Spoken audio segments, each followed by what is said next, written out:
28 in Shawano and in Wapaka. And it's currently 26 degrees in Oconto and in Marinette. The wind is a little brisk, around 5 to 15 miles an hour, blowing in out of the west and northwest. And it is keeping a lot of our wind chills in the teens. Our wind chill right now, 19 in Sheboygan to match the wind chills in Wapaka, Marinette, and in Escanaba.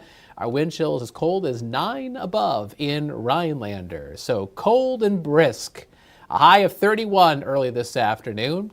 We do have some patchy sunshine from Green Bay into the south, but otherwise that hole in the overcast skies is going to fill in with more clouds as the day wears on. Everybody should be overcast this afternoon, and some flurries are possible this evening as a disturbance moves through the area. There's a few flakes right now on First Alert Viper Max. I have cranked up the sensitivity of the radar way up to pick up on some of these little teeny tiny flakes that are happening right now northeast of Green Bay. They're most likely to be visible across Crivets, Peshtigo, over into Door County. This is not enough to cover the ground at all. A lot of that's probably just floating on by and dissipating. So here's First Alert Pinpoint Predictor with today's high temperatures. They'll fall well shy of our average high of 38. We'll see highs at and below freezing. A high of 31 in Sheboygan, 30 in Appleton, more 20s north and west. A high of 26 degrees in Wausau. Same thing with Lakewood, 27 for a high in Pembine. Wind chills, upper teens to about 20, courtesy of our west and northwest wind around 10 to 15 miles an hour. There may be some higher gusts. Pinpoint Predictor. I like the suggestion that it has of some breaks in the cloud cover. I don't necessarily like the exact placement of those holes in the overcast skies. I do think that hole in the cloud cover is mainly going to be across the Fox Valley and south and east into Manitowoc and Sheboygan counties. Areas north and west will probably be cloudy, and you can see what happens. That hole in the overcast skies gets swallowed up by the gray cloud cover later this morning and into the afternoon. So the afternoon is going to be cloudy, and it's around and after 4 p.m. there may be some flurries that fly through the Fox Valley as a little weak wave of low pressure slides across eastern Wisconsin. So yes, there may be some flurries at the Packers-Dolphins game tonight. Otherwise, at the 7:20 kickoff at Lambeau Field, about 27 degrees, wind chill 17, west-northwest winds 10 to 15 miles an hour. All right, let's give you a First Alert update on our next weather maker. We've been talking about this the past couple days. Even colder weather is going to be heading towards us tomorrow. It's Black Friday. Into the weekend. Wind chills early Saturday and early Sunday morning are probably going to be near zero. So we've got a northwest flow with the jet stream. These are the steering winds aloft in the sky. They're tapping into cold air in western Canada and driving that down towards the Great Lakes. So the high temperatures in the Fox Valley tomorrow and Saturday will only be in the 20s.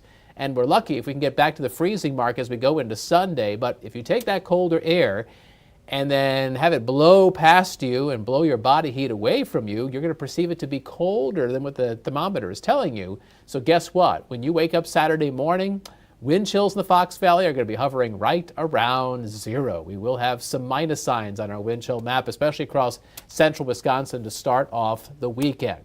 So there's your First Alert Super 7-day forecast. 31 today with thickening clouds, flurries at night, and then a partly sunny, mostly cloudy stretch Friday, Saturday, and Sunday. Blustery, wind chilly, 26 Friday, 25 on Saturday. And it looks like our high temperatures will not warm up much as we go into next week. Can you believe that Sunday, December 1st, is the first day of December? That's just crazy to think of.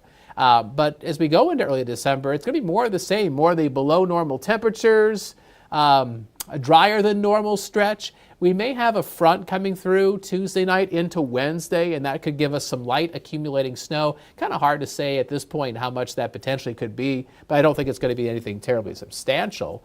And otherwise, we're looking at just some cold and mainly dry weather between now and the next 7 days ahead.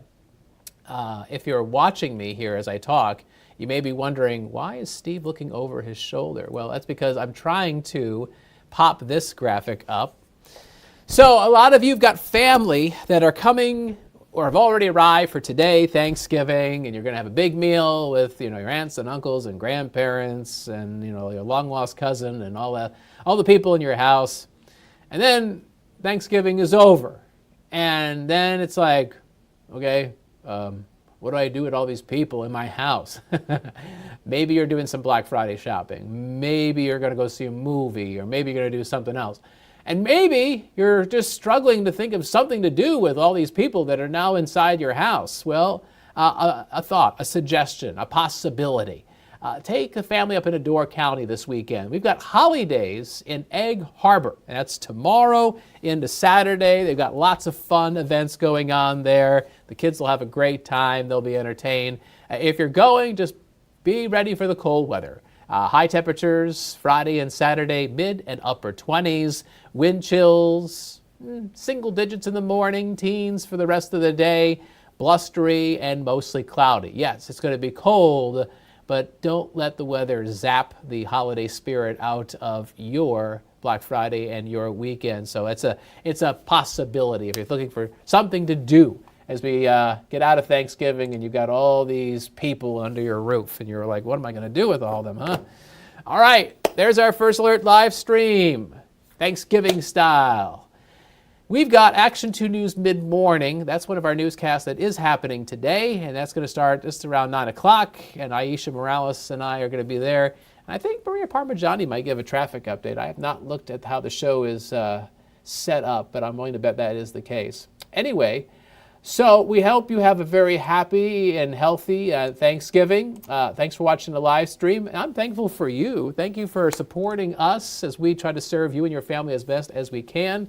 And we'll be here tomorrow, give you the latest news, weather, and sometimes sports. All right, have a great day. Happy Thanksgiving.